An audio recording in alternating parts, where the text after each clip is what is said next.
This is Ray coming to you from the heart of Wren Song. And just because it's so much fun, I wanted to make a quick little video. It's hazelnut harvest season, which in Zone 6 here goes from September to October. Because hazelnuts, the clusters of hazelnuts, don't all ripen at the same time. They're not all ready at the same time, so you go out every few days and pick what's ready to be picked. And so they're generally toward the ends of the little branches on this hazelnut tree. The leaves themselves are starting to turn color a little bit, and the hazelnut clusters turn yellowish and brown. So I just picked this one off, and this is what they look like.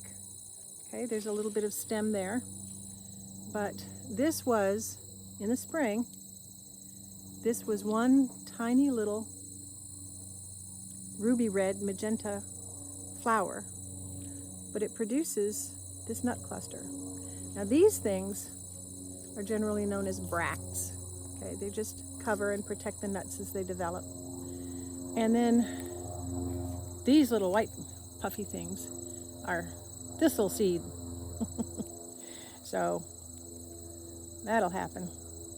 But I just want to show you that this is American hazelnut, Corylus americana, and it grows. I'm about just over 5 feet tall, so this one's just closing in on 6 feet.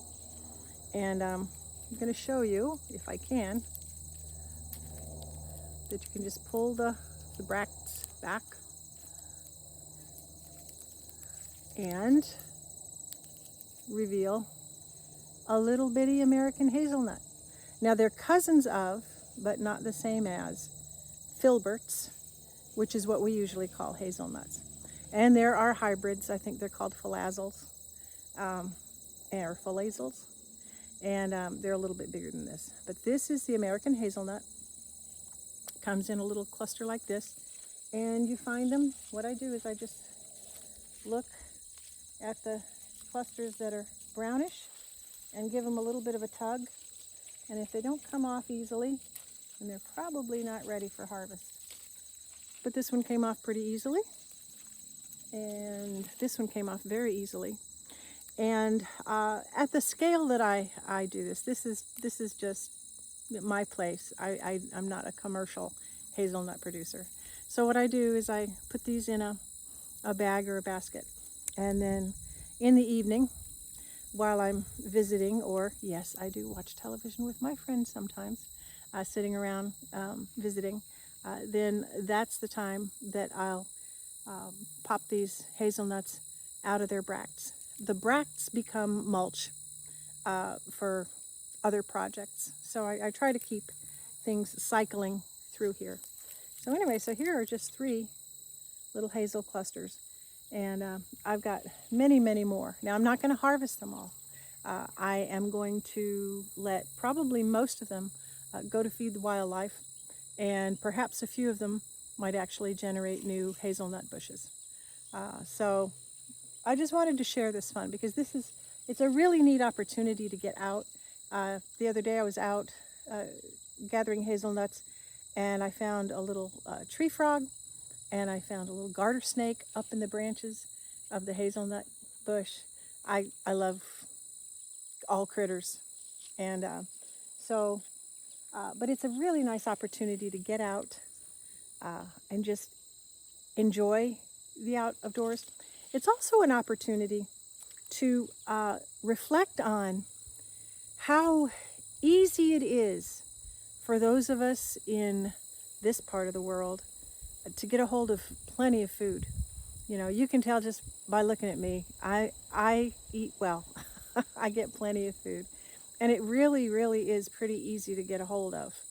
And even as we're facing price increases this year, 2025, still pretty darn affordable.